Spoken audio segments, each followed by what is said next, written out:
Praise the Lord. Hallelujah, hallelujah. దేవుని నామానికి మహిమ కలుగును గాక. దేవునికి స్తోత్రం. పిల్లరా, ఈ సమయంలో మనం అందరం వాక్యాన్ని విందాం.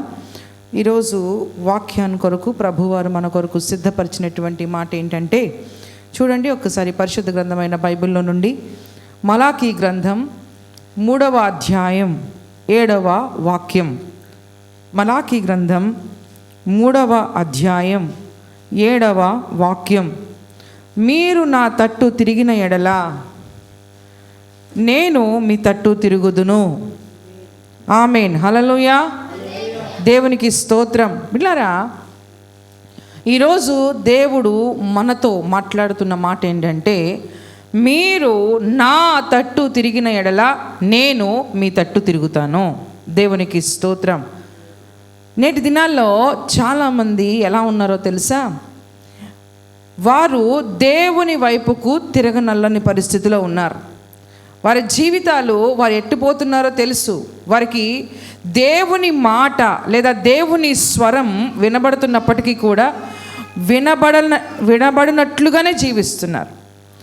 దేవుడు వారితో మాట్లాడుతున్నారనే సంగతి తెలిసి కూడా వాళ్ళకేదో వినబడలేనట్టు, వారికేదో అది సరిగ్గా అవగాహన లేనట్టు, ఆయన చెప్తుంటే ఏదో అర్థం కానట్టు, చెవి ఉండి కూడా వినికిడి శక్తి ఉండి కూడా వినికిడి శక్తి లేనట్టుగా, దేవుడు మాట్లాడుతుంటే కూడా అది నాకు కాదు అన్నట్లుగా నేటి దినాలలో చాలామంది జీవిస్తున్న సంగతి మనము ఎరుగుదుము. అయితే దేవుడు అంటున్నాడు, మీరు నా తట్టు తిరిగిన ఎడల నేను మీ తట్టు తిరుగుతాను. మీరు నా మార్గంలోనికి వచ్చిన ఎడల నేను మీ వైపుకు వస్తాను. మీరు నన్ను వెతికిన ఎడల మీరు నన్ను కనుగొంటారు అని దేవుడు ఈ సాయంత్రకాల సమయంలో దేవుడు మనతో మాట్లాడుతూ ఉన్నాడు. దేవుని నామానికి మహిమ కలుగును గాక. హల్లెలూయా, హల్లెలూయా. బిడ్డలారా, మన దేవుడు చాలా మర్యాదస్తుడు. ఎవరండి? చాలా మర్యాద కలిగిన దేవుడు మన దేవుడు. మన దేవుడు దౌర్జన్యంగా లేదా అకస్మాత్తుగా ఏదో దూరిపోయి చొరబడిపోయి లాగేసుకుందాం, స్వతంత్రించుకుందాం, స్వాధీనపరచుకుందాం అట్లాంటి మనసు కాదు మన దేవుడిది. ప్రకటన గ్రంథం 3వ అధ్యాయం 20వ వాక్యంలో ఉంటుంది, నేను తలుపు నొద్ద నుండి నిలబడి తడుతున్నాను. ఎవరైనా సరే నా స్వరం విని తలుపు తీస్తేనే నాతో వాళ్ళు అన్యోన్యమైన సహవాసం కలిగి ఉంటారు అని దేవుడు లేఖనాలు సెలవిస్తున్నాడు. మనమేం ఆశపడతామంటే, దేవుని మాటను వినకుండా దేవుని మాటను పెడచెవిని పెట్టి దేవుడు మాత్రం మనతోనే ఉండాలి, దేవుడు మాత్రం మనతోనే మన మాటే వినాలి, దేవుడు మనకి సహాయం చేయాలి, దేవుడు మాత్రం మనకి ఎప్పుడు మన తోడుగానే ఉండాలి అని ఆశపడుతూ ఉంటాం. అది కుదరదు, అది కుదరదు. దేవుడు మనము ఆయనకి దూరస్తులమని ఎరిగి మనము ఆయన యొద్దకు చేరే అంత యోగ్యత అర్హత మనకి లేదని తెలిసి ఆయనే మన కొరకు దిగొచ్చాడు. ఇప్పుడు మన పని ఏంటంటే, ఇప్పుడు మనం ఆయన్ని వెతుక్కుంటూ పరలోకానికి మనం వెళ్ళలేం. దేవుడు ఏం చేశాడంటే, మార్గాన్ని సరళం చేసి ఆయనే ఆ అత్యున్నతమైన సింహాసనాన్ని విడిచిపెట్టి, ఆ పరిశుద్ధమైనటువంటి ఆ స్థానాన్ని విడిచిపెట్టి పరిశుద్ధుడైన దేవుడు ఈ లోకంలోనికి రావడం జరిగింది. దేవుడు ఆయన మార్గాన్ని సూచించాడు. మీరు నా యొద్దకు వస్తే మీరు రక్షించబడతారు, మీరు నా యొద్దకు వస్తే మీరు కాపాడబడతారు, మీరు నా యొద్దకు వస్తే దీవించబడతారు అని దేవుడు సెలవిస్తుంటే మనమేం చేస్తున్నామంటే, అయ్యా నేనైతే రానులే కానీ నీ దీవెనలు అయితే నాకు కావాలి, నేనైతే రాను కానీ, నేనైతే నీ మాట విన్ను కానీ నువ్వు చేసే కార్యాలన్నీ నా జీవితంలో జరగాలి, నేనైతే నీకు లోబడను కానీ నీ ఆశీర్వాదాలన్నీ నేను పొందుకునేటట్లుగా ఉండాలి అని కోరుకుంటూ ఉంటారు. అది అజ్ఞానం, అది అజ్ఞానం. దేవుడు అంటున్నాడు, మీరు నా తట్టు తిరిగితేనే నేను మీ తట్టు తిరుగుతానన్నాడు. హల్లెలూయా, హల్లెలూయా. ప్రతిసారి మనం ఏం చేస్తున్నామంటే, దేవుడు మనతో మాట్లాడుతూ ఉన్నప్పుడు కూడా మనం ఎలా ఉంటున్నామంటే, నాది కాదులే, నాకు కాదులే అన్నట్లుగా జీవిస్తున్నాం. దేవుని మాట మనకు అర్థమవుతున్నా కూడా మనకి అర్థం కావట్లేనట్లుగా జీవిస్తున్నాం. ఇంకో భయంకరమైన పరిస్థితి ఏంటంటే, దేవుడు మన హృదయాలతో మాట్లాడుతున్నప్పుడు అది ఆ మాట నాకే, ఆ మాట నాతోనే దేవుడు మాట్లాడుతున్నాడు అని అనిపించినప్పుడు కూడా మనం ఏం చేస్తామో తెలుసా? నాకు కాదు పక్కోడికి, నాకు కాదు వీళ్ళకి, నాకు కాదు వాళ్ళకి, ఈ పరిస్థితిలో ఉన్నవాళ్ళు వాళ్ళ కదా, సో వాళ్ళకే ఈ మాట అని అనుకుంటూ ఉంటారు. అదే దీవెనకరమైన మాటలు వచ్చాయనుకోండి, కృపాసహితమైన మాటలు వచ్చాయనుకోండి, ఆశీర్వాదకరమైన మాటలు వచ్చాయనుకోండి, వాటికి మాత్రం ఏమనుకుంటారో తెలుసా? ఇవి నాకే అనుకుంటారు. అది అలా ఎలా కుదురుతుంది? అలా ఎలా కుదురుతుంది? తప్పది. దేవుడు అంటున్నాడు, ముందు నీవు నా తట్టు తిరుగు. నేను నీ జీవితంలో కార్యాలు చేయాలని చూస్తున్నావు కదా, నేను నీ జీవితంలో మేలు చేయాలని చూస్తున్నావు కదా, నేను నీ జీవితంలో విడుదల ఇవ్వాలని చూస్తున్నావు కదా, నువ్వు నా వైపు తిరుగు. దేవునికి స్తోత్రం కలుగును గాక. హల్లెలూయా, హల్లెలూయా. దేవుని వైపుకు తిరగకుండా దేవుని యొద్ద నుండి మేలు పొందుకోవడం అనేది అది అసంభవం. ఒకవేళ కార్యం జరిగిన ఆ క్షణం మాత్రమే ఏదో నీ కార్యం చూస్తావు, ఆ తర్వాత నీకు దేవునికి ఎలాంటి సంబంధము ఉండదు. దేవుడు అంటున్నాడు, నీవు నా తట్టు కనుక తిరగకపోతే, నేను పిలిచినప్పుడు నువ్వు లెక్క చేయలేదుగా, నా మాట నీకు గౌరవంగా లేదుగా, నేను నీ కొరకు ఎదురు చూస్తున్నాను అన్నాను, నువ్వు నా వైపుకు తిరిగి చూడలా.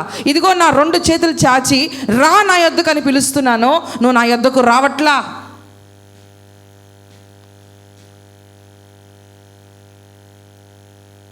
అయితే ఆయన ఏమంటున్నాడో తెలుసా?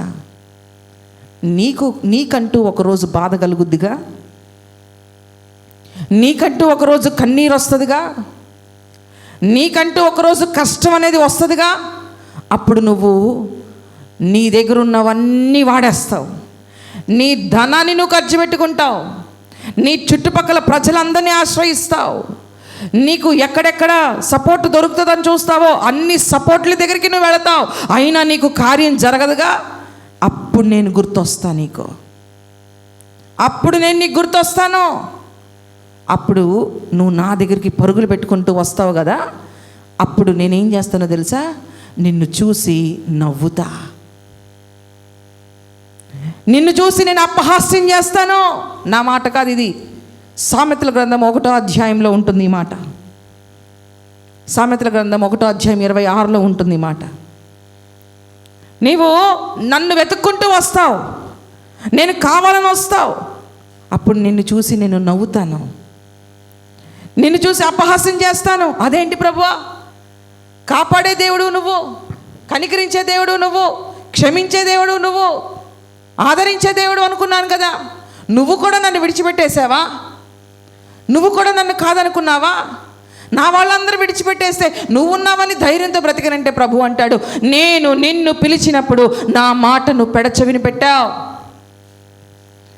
మన దేవుడు మర్యాదస్తుడు, ఆయనకి ఇవ్వాల్సిన గౌరవం ఆయనకి ఇవ్వాలి, ఆయన సన్నిధికి ఇవ్వాల్సిన విలువ ఆయనకి ఇవ్వాలి, ఆయన స్వరానికి ఇవ్వాల్సిన విలువ మనం ఇవ్వాలి. అలా ఇవ్వకుండా దేవుడు మాట్లాడుతున్నప్పుడు ఆ రోజు, దేవుడు ఏ రోజైతే నీతో మాట్లాడుతున్నప్పుడు ఆ రోజు నీ స్థితిగతులను బట్టో, నీ పరిస్థితులు అన్నీ బాగున్నాయని ఆ రోజు నువ్వు దేవుడి మాటను ధీమాగా చూసి దేవుడి మాటను లెక్క చేయకుండా నువ్వు ఆ రోజు వెళ్ళిపోయావు. ఈరోజు నీకు కష్టం కలిగింది, ఈరోజు నీకు బాధ కలిగింది, ఈరోజు నీకు సహాయం చేయడానికి ఎవ్వరూ లేరు. నువ్వు దేవుడి దగ్గరికి వచ్చి ప్రభువా అని ప్రాధేయపడుతుంటే దేవుడు అయ్యయ్యో నా బిడ్డ నా దగ్గరికి వచ్చి ఇంతగా ప్రాధేయపడుతుంది అని జాలిపడ్డంట, అపహాస్యం చేస్తాడంట, నవ్వుతాడంట. ఎంత బాధ కలుగుతుంది కదా ఈ మాట. దేవుడు కూడా ఇలా చేస్తాడా అనిపిస్తుంది కదా. మరి దేవుడు బాధపడ్డా? ఆయన స్వరూపంలో ఆయన పోలికలో మనల్ని చేసుకున్నాడు కదా, ఆయన స్వభావాన్ని మనలో పెట్టాడు కదా, ఆయనకు కూడా ప్రేమ ఉంటుందిగా, ఆయనకి ప్రేమ ఉంటుందిగా, ఆయనకి బాధ కలుగుద్దిగా. మనకొక్కరికైనా మనకి బాధ కలిగితేనే బాధ, దేవుడు బాధ కాదా? ఆయన మాట లెక్క చేయకుండా మనం పరుగులు పెట్టినప్పుడు, అయ్యయ్యో నా బిడ్డ నన్ను విడిచి పారిపోతుంది, అయ్యయ్యో నా కుమారుడు నన్ను విడిచి పారిపోతున్నాడు, అయ్యో నా దగ్గరికి వస్తే ఎంత బాగుంటుంది, అరే అనవసరంగా సైతాన్ గారి చేతికి వెళ్ళిపోతున్నారు, అనవసరంగా లోకం చేతులకు వెళ్ళిపోతున్నారు, అనవసరంగా జీవితాన్ని పాడు చేసుకుంటున్నారు, అయ్యయ్యో అని దేవుడు మన కోసం ఎదురు చూస్తుంటే, ప్రభువా నీతో ఇంకా నాకు సమయం రాలా, ఇంకా నీ టైం నా జీవితంలో చాలా ఉంది, ఇప్పుడప్పుడే నీతో నాకేం పని లేదయ్యా, ఇప్పుడప్పుడే నీతో నాకేం పని లేదు, నా కష్టం వచ్చినప్పుడు వస్తానంటే ప్రభు అంటాడు, ఆహా అలా ఉందా నీ సంగతి, నీ కష్టం వచ్చినప్పుడు వస్తావు కదా, అప్పుడు చెప్తా నీ సంగతి. అతడు నన్ను ప్రేమించుచున్నాడు గనక నేను అతన్ని తప్పిస్తాను, అతడు నా నామం ఎరిగినవాడు గనక నేను అతన్ని ఘనపరుస్తాను అని దేవుడు చెప్పాడు. అంటే ఫస్ట్ ఎవరు ముందు దేవుడికి మార్గం ద్వారానికి అవకాశం ఇవ్వాలి? మనమే. ముందు మనం ఆయన్ని ప్రేమించాలి. దేవుడు మనల్ని ఎంతో ప్రేమించాడు, ప్రాణం కూడా పెట్టేశాడు, ఇంకేం కావాలి? అంతకంటే ఆయన ప్రేమిస్తున్నాడని రుజువేం కావాలి నీకు? ఆయన మనల్ని చాలా ప్రేమిస్తున్నాడు. నీ రియాక్షన్ ఏది? దేవుని వాక్యం సెలవిస్తుంది, అతడు నన్ను ప్రేమిస్తున్నాడు గనక నేను అతన్ని ప్రతి పరిస్థితిలో తప్పిస్తాను. ప్రేమించడం అంటే ఏంటి? ప్రేమించడం అంటే ఏంటి? శరీరం మీద టాటూలు వేసేసుకొని, ఎక్కడ పడితే అక్కడ జీసస్ అని రాసేసి, Jesus loves me, I love you Jesus అనుకొని ఎక్కడ పడితే అక్కడ రాసేసుకొని, ఇంటి మీద గోడల మీద రాసేసుకొని, చేతుల మీద రాసేసుకొని, కాళ్ళ మీద రాసేసుకొని, లేదా దేవుడు ఫోటోలు తీసుకొచ్చి ఇంట్లో పెట్టుకొని వాక్యాలన్నీ కూడా ఇంట్లో పెట్టుకుంటే దేవుని ప్రేమించినట్లా కాదు. దేవుణ్ణి ప్రేమించడం అంటే ఆయనకి ఇష్టంగా బ్రతకడం, ఆయన మాటకి లోబడ్డం, ఆయన చెప్పింది చేయడం. ఆయన చెప్పిందంతా చాలా సులువుగా ఏమి ఉండదండి, కష్టంగానే ఉంటుంది. ఆ కష్టం కూడా నువ్వు ఇష్టంగా చేయాలి. ఒక స్త్రీ ఒక పురుషుణ్ణి వివాహం చేసుకున్న తర్వాత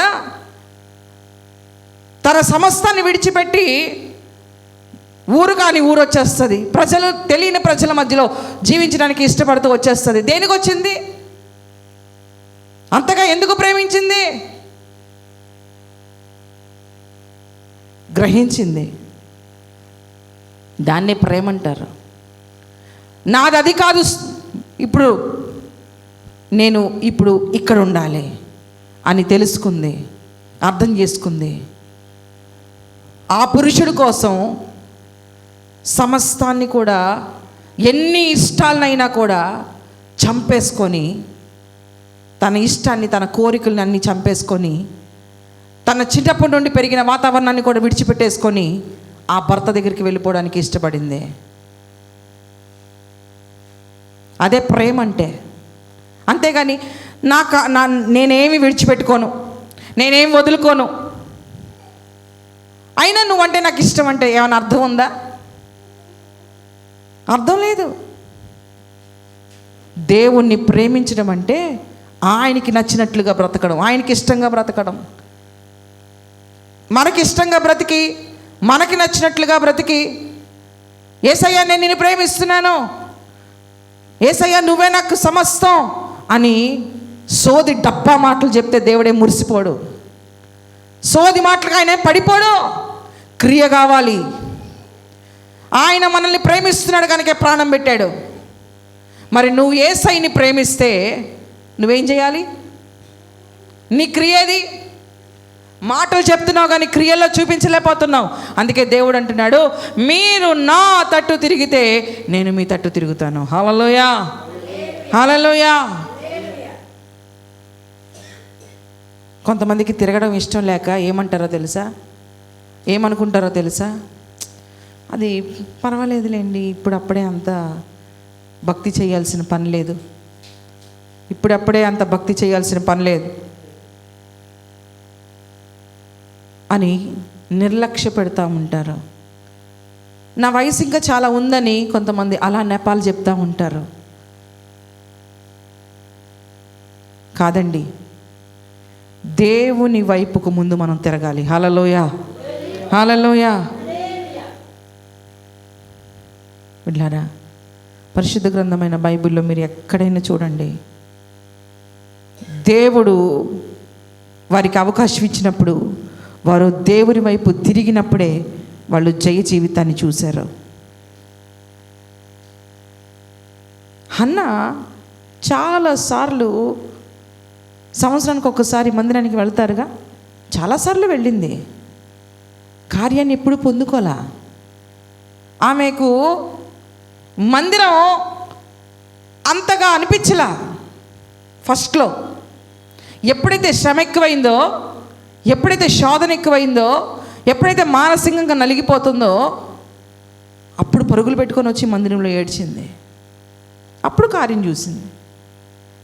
అందుకే ప్రభు అన్నాడు, మీరు నా తట్టు తిరిగిన ఎడల నేను మీ తట్టు తిరుగుతాను. రక్తస్రావం కలిగిన స్త్రీ, యేసయ్య ఆ మార్గాన వెళ్ళిపోతున్నారని తెలిసి ఆ జన సమూహంలో ముందు ఆమె వచ్చి దేవుణ్ణి చేరుకుంది.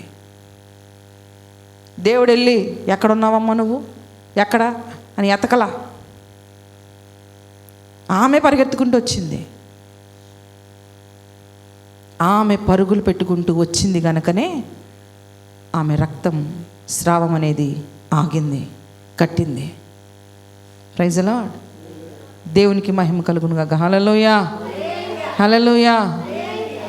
జీవితాల్లో అనేకమైన బంధకాల నుంచి విడుదల పొందాలని ఆశపడతాం, కానీ దేవుని తట్టుకు తిరగడానికి మాత్రం ఆశపడము. అన్నీ ఇన్స్టెంట్గా అయిపోవాలని కోరుకుంటాం, కానీ దేవుని వైపుకు మాత్రం తిరగము. ఈ లోకం మారినట్లుగా, పద్ధతులు మారినట్లుగా, భక్తి ఎవరికి నచ్చినట్లు వాళ్ళు చేసినట్లుగా దేవుడు అలా మారలేదండి. దేవుడు నిన్న నేడు నిరంతరం ఒక రీతిగానే ఉన్నాడు.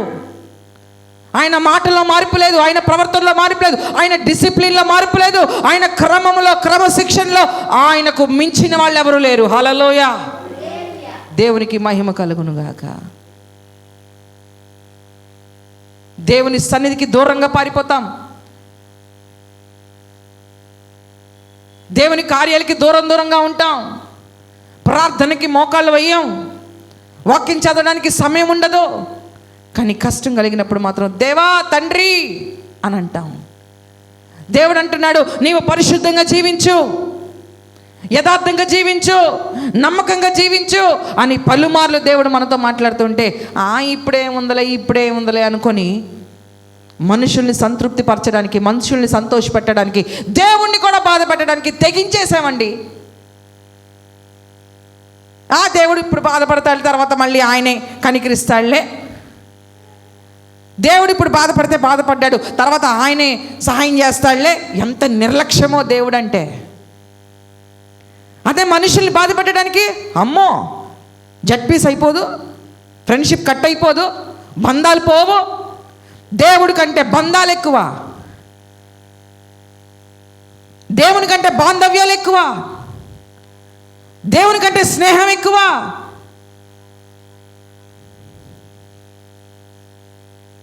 దేవుడేలే పర్వాలే, 4 కన్నీరు చుక్కలు కాలుస్తే ఆయన కార్యం చేసేస్తాడు. భ్రమ, ఎగతాళి చేస్తాడు. జాగ్రత్త, ఎగతాళి చేస్తాడు దేవుడు. మనుషులు ఎవరు కాదన్న దేవుడు మనతో ఉంటే బతికేస్తాం. దేవుడే మనల్ని ఎగతాళి చేస్తే మన బ్రతికేమవుతుంది చెప్పండి? దేవుడే మనల్ని ఎగతాళి చేస్తే, దేవుడే మనల్ని హేళన చేస్తే మన జీవితాలు ఏమవ్వాలి చెప్పండి? దేవుణ్ణి చాలా చిన్న అంచనా వేసి ఆయన కల్వరి సిలువలో మరణించాడు కదా, ఆ ఒక్క సీన్ని చూసి, లేదా ఆ ఒక్క దర్శనాన్ని కలిగి ఉండి, నా దేవుడు ఎంత సాత్వికుడో, నా దేవుడు ఎంత మంచివాడో, నా దేవుడు ఎంత ప్రేమ కలిగిన వాడో, నేను ఎంతటి స్థితిలో ఉన్నా దేవా తండ్రి అనంగానే అమాంతంగా నా యొద్దకు పరుగులు పెట్టుకొని వచ్చేసి మురిసిపోయి నన్ను ఎత్తేసుకుంటాడు అనుకుంటున్నావా? అంత సీన్ లేదు, అలా ఏం జరగదు. ఆయన రోషం కలిగినోడా, అవకాశాలు ఇస్తాడు, పలుమార్లు నీతో మాట్లాడతాడు, పలుమార్లు నిన్ను సంధిస్తాడు, నువ్వంటే ఇష్టంగానికే మాటి మాటికి నిన్ను సంధిస్తూ ఉన్నాడు, నిన్ను దర్శిస్తూ ఉన్నాడు. కానీ నువ్వేం చేస్తున్నావు తెలుసా? నిర్లక్ష్యం.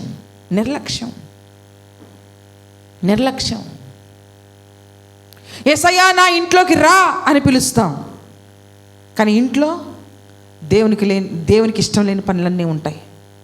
వస్తాడా నీ ఇంట్లోకి? నా జీవితంలో కార్యం చేయని అడుగుతావు, చేస్తాడా నీ జీవితంలో కార్యం? ఎప్పుడు మారతావా అని చూస్తాడు, ఎప్పుడు పశ్చాత్తాపడతావా అని చూస్తాడు. పశ్చాత్తాపడినప్పుడు కూడా దేవుడు ఒక్కొక్కసారి నిన్ను కాదంటే నీ పరిస్థితి ఏంటి చెప్పండి? దేవుడు అంటున్నాడు, మీరు నా తట్టు తిరిగిన ఎడల నేను మీ తట్టు తిరుగుతాను. మీరు నా వైపు రాగలిగితే నేను మీ వైపే ఉంటాను. లేదంటే ఒకానొక సమయం వస్తుంది, నువ్వు నా దగ్గరికి పరుగులు పెట్టుకొని వస్తావు. ఆ రోజు నీ కష్టాన్ని, నీ బాధను చూసి జాలి వేయదు, నాకు అపహాస్యం చేస్తా, నవ్వుతా. నువ్వు నాకు ప్రార్థన చేస్తే నా చెవులు మూసుకుంటా, విన్ను నేను అని దేవుడు వదిలేస్తాడు. మన దేవుడు మనల్ని ఎంత ప్రేమిస్తున్నాడో ఆ ప్రేమిస్తున్నప్పుడే మనము ఆయన వైపుకు రాగలగాలి. ప్రేమిస్తున్నప్పుడే ఆయన తట్టు తిరగగలగాలి.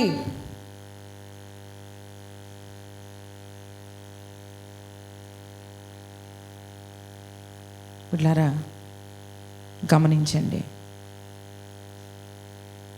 దేవుని సన్నిధికి మనం గౌరవం ఇవ్వకపోతే అది కరెక్ట్ అయిన పద్ధతి కాదు. ఆయన్ని ప్రేమిస్తేనే ఆయన గణపరుస్తాడు మనల్ని. ఆయన్ని ప్రేమించకుండా ప్రభువా నన్ను లేపునైనా, గణపరిచినైనా, నన్ను లేవనెత్తునైనా, అట్లా ఏం ఉండదు. బైబిల్ ఫార్ములా అంటే బైబిల్ ఫార్ములానే. ఎంత టెక్నాలజీ అయినా రాని, బైబిల్ మాత్రం బైబిలే, దాన్ని ఎవరు మార్చలేరు. ఈ లోకపు ట్రెండ్ను ఫాలో అయిపోయి దేవుణ్ణి కూడా ఈ ట్రెండ్లో మిక్స్ చేసుకుందాం అనుకుంటే అది నువ్వు పెద్ద ఫూల్, అది ఫూలిష్నెస్. అది నువ్వు ఆయన వైపుకు రావాలి, నువ్వు ఆయన మార్గంలోకి రావాలి, కానీ దేవుణ్ణి తీసుకెళ్ళి నీ మార్గంలో పెట్టడానికి కుదరదు. కాబట్టి నా ప్రియ సహోదరి, నా ప్రియ సహోదరుడా, ఒకే ఒక్క మాట, నీవు ఆయన తట్టు తిరిగితే ఆయన నీ తట్టు తిరుగుతాడు. లేని ఎడల అంతకు మించి ఏమి దేవుడి దగ్గర నుంచి నువ్వు ఎక్స్పెక్ట్ చేయకు.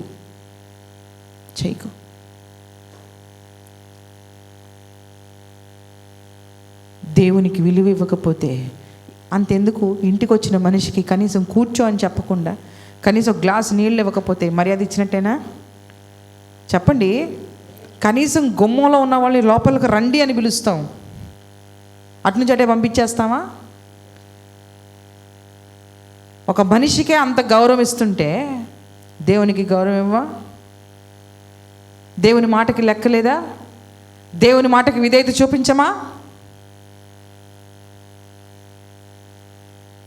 ఆయన వద్దన్న పనులన్నీ చేస్తాం, నాకు ఇష్టం లేదన్న అని చెప్పిన పనులన్నీ చేస్తాం.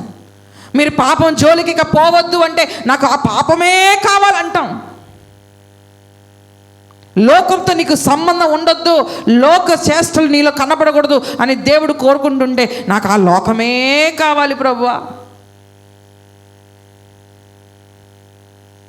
ఇదిగో ఈ వారంలో చూడాలి హడావుడి మన క్రైస్తవులే. ఇలారా ఆయన తట్టు తిరిగితే నీ తట్టు ఆయన తిరుగుతాడు. నువ్వు ఆయన్ని ప్రేమిస్తేనే ఆయన నిన్ను కనపరుస్తాడు. నువ్వు నిజంగా ఆయన్ని ఎరిగిన వ్యక్తివైతే ఆయన నిన్ను సమస్త విషయంలో నుంచి తప్పిస్తాడు. లేకపోతే నీ జీవితంలో ఆశీర్వాదాన్ని నువ్వు చూడలేవు. ఏదో చిన్న చిన్న మేళ్ళు పొంది, చిన్న చిన్న ఆశీర్వాదాలు పొంది అదే గొప్ప అనుకుంటున్నావు. కాదు, కాదు. దేవుణ్ణి కలిగి ఉండడమే గొప్ప ఆశీర్వాదం. ఆయన నీ దగ్గర లేకపోతే, ఆయన నీతో రాకపోతే, ఆయన నీ విషయాల్లో జోక్యం చేసుకోకపోతే అది ఆశీర్వాదమా? ఇట్లారా, ఈరోజు ప్రభు మనతో మాట్లాడుతున్న మాట ఒకటే. నీవు దేవుని తట్టు తిరగగలిగితే ఆయన నీ తట్టు తిరుగుతాడు. ఆయన గనక నీ తట్టు తిరిగితే నీ జీవితం మారిపోతుందంతే. ఎవరైనా సరే ఆయన తట్టు తిరిగిన జీవితాలు గనక మనం బైబిల్లో చూస్తే వారి జీవితాలని దేవుడు బహుగా ఆశీర్వదించాడు. హల్లెలూయా, హల్లెలూయా. అలాంటి జీవితాన్ని మనము కలిగి ఉండాలంటే దేవుడు నిశ్చయంగా మనకు తోడుగా ఉండాలి. నిశ్చయంగా మనల్ని దేవుడు ఆశీర్వదించాలి. నిశ్చయముగా అన్ని విషయాలు అభివృద్ధి చేయాలి అని గనక నువ్వు ఆశపడితే నువ్వు ఆయన తట్టు తిరగాలి. ఎక్కడికెక్కడికో తిరుగుతావు. నువ్వు ఈ లోకంలో మనుషుల వైపుకు తిరుగుతావు, డబ్బు వైపు తిరుగుతావు, పేరు ప్రఖ్యాతుల వైపు తిరుగుతావు, పలుకుబడుల వైపు తిరుగుతున్నావు, అన్ని దిక్కులు తిరుగుతున్నావు. కానీ తిరగాల్సిన దిక్కు వైపుకి నువ్వు తిరగలేకపోతున్నావు. నువ్వు ఒక్క దిక్కు వైపే తిరగాలి, అదే యేసయ్య వైపు తిరగాలి. ఆ ఒక్క వైపు తిరిగితే ఇన్ని దిక్కులు తిరగక్కర్లా.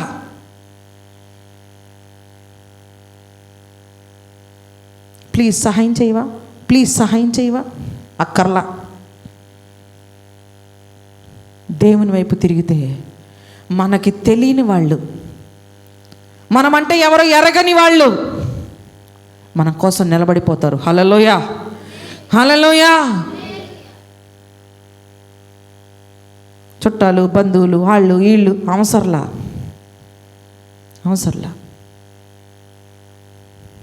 దేవుని వైపు తిరుగు. నీకు కష్టం కలగగానే, నీకు బాధ కలగగానే నువ్వు ఆయన వైపు తిరిగిన బిడ్డవని అయితే నీకు ఆయనే జ్ఞాపకం వస్తాడు. నువ్వు ఆయన వైపు తిరిగిన బిడ్డవి కాకపోతే నీకు కష్టం రాగానే నీకు మనుషులే గుర్తొస్తారు.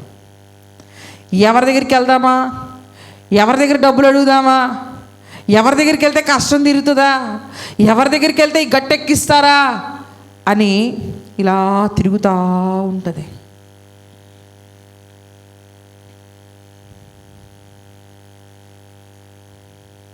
భూమి మీద సంచరిస్తూ తిరుగుతున్న ఆలోచన మనకు ఉండకూడదు. మనము దేవుని తట్టు తిరిగితే ఆయన మన తట్టు తిరుగుతాడు. దేవునికి స్తోత్రం. ఆయన మనకి సమయోచితమైన సహాయాన్ని అనుగ్రహిస్తాడు. ఆయన కార్యాలు బహు గంభీరములుగా ఉంటాయి, ఆశీర్వాదకరంగా ఉంటాయి. ఒక్కసారి ఆయన కార్యం చేస్తే దాన్ని ఎంచి చూడడానికి కూడా ఉండదు. అంతలాగా దేవుడు మన జీవితాల్లో కార్యం చేస్తాడు. కానీ మనం చేయాల్సింది ఒకటే, ఆయన వైపు తిరగాలి. అంత సులువుగా దుష్టుడేం తిరగనివ్వడం, కానీ నువ్వు తిరగాలి. నువ్వు తిరిగితేనే ఆయన నీ వైపు తిరుగుతాడు. ఆయన సన్నిధిలో నువ్వు ముఖం చాటేస్తే, ఆయన వైపు తిరగకుండా నీ ఇష్టానుసారంగా నీ జీవితాన్ని కొనసాగిస్తే ఆయన నీ వైపుకు తిరగకపోగా నువ్వు నీకు అవసరమైనప్పుడు, నీకు కావాల్సినప్పుడు నువ్వు దేవుని వైపుకు వస్తే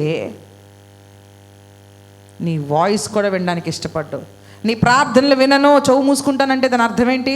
మన స్వరం కూడా వినడానికి ఇష్టపడ్డానే అర్థం. కాబట్టి అలాంటి పరిస్థితుల్లోనికి మనం వెళ్ళిపోకూడదు. ఈ రాత్రికాల సమయంలో దేవుని సన్నిధిలో ఒక దృఢమైన నిశ్చయత, తీర్మానం చేసుకోవాలి. ఏంటో తెలుసా? ప్రభువా, నేను ఇప్పటి వరకు నీ తట్టు తిరగకుండా ఎటెటో తిరుగుతున్నాను. ఈరోజు నేను నీ తట్టే తిరుగుతాను ప్రభువా. నేను నీ తట్టు తిరిగినప్పుడు నువ్వు నా తట్టు తిరుగుతావు కదయ్యా. నీవు నా వైపు తిరిగితే, నీవు నన్ను చూస్తే, నీ జాలి నా మీద పడితే, నీ కనికరం నా మీదకి వస్తే, నీ కనుదృష్టి నా మీద పడితే చాలయ్యా, నా జీవితం ధన్యమైపోద్ది అని నువ్వు ప్రభు సన్నిధిలో ప్రార్థన చేయగలిగితే నిశ్చయంగా దేవుడు నీ జీవితాన్ని ఆయనకి ఇష్టమైన రీతిలో మలిచి ఆయనకి మహిమ కలుగునట్లుగా నిన్ను నిలబెట్టుకోకుంటాడు. నీ ద్వారా ఆయన నామానికి మహిమ వచ్చేటట్లుగా నీ జీవితాన్ని, నీ కుటుంబాన్ని ఆయన తీర్చిదిద్దగలిగిన సమర్థుడు. దేవునికి మహిమ కలుగును గాక. హల్లెలూయా, హల్లెలూయా. తిరుగుతారా దేవుని వైపుకి? ఇంకా లోకంలో ఉంటారా? ఇంకా పాపంలో ఉంటారా? ఇంకా మీ ఇష్టానుసారమైన జీవితం జీవిస్తారా? వద్దు. ఈ రాత్రి దేవుని సన్నిధిలో ఒక తీర్మానం చేసుకుందాం. ప్రభువా, ఇప్పటి వరకు చేసిన వాటికి అన్నిటికీ నేను క్షమాపణ కోరుకుంటున్నానయ్యా అని పశ్చాత్తాపడదాం. నేను నీ వైపు తిరుగుతాను ప్రభువా అని దేవుని సన్నిధిలో ప్రాధేయపడదాం. ఆయన కాళ్ళు పట్టుకుందాం, ఆయన పాదాలు పట్టుకుందాం. నన్ను కాదనకయ్యా, నా స్వరం వద్దంటే నేనేమైపోవాలయ్యా? నా ప్రార్థన ఆలకించకపోతే నేనేమైపోవాలయ్యా? నువ్వు నన్ను ఎగతాళి చేసి చూస్తే, నువ్వు నన్ను అపహేళనగా చూస్తే, నువ్వు నన్ను అవహేళనగా చూస్తే నేనేమైపోతాను ప్రభువా? అలాంటి స్థితి నాకు రానియొద్దయ్యా. నేను ఇప్పుడే నీ వైపు తిరుగుతానయ్యా అని తీర్మానం చేసుకుందాం, ప్రార్థన చేసుకుందాం. ప్రతి ఒక్కరూ ప్రార్థన చేసుకుందాం. ఇట్లా ప్రతి ఒక్కరూ కూడా ప్రార్థన చేసుకుందాం.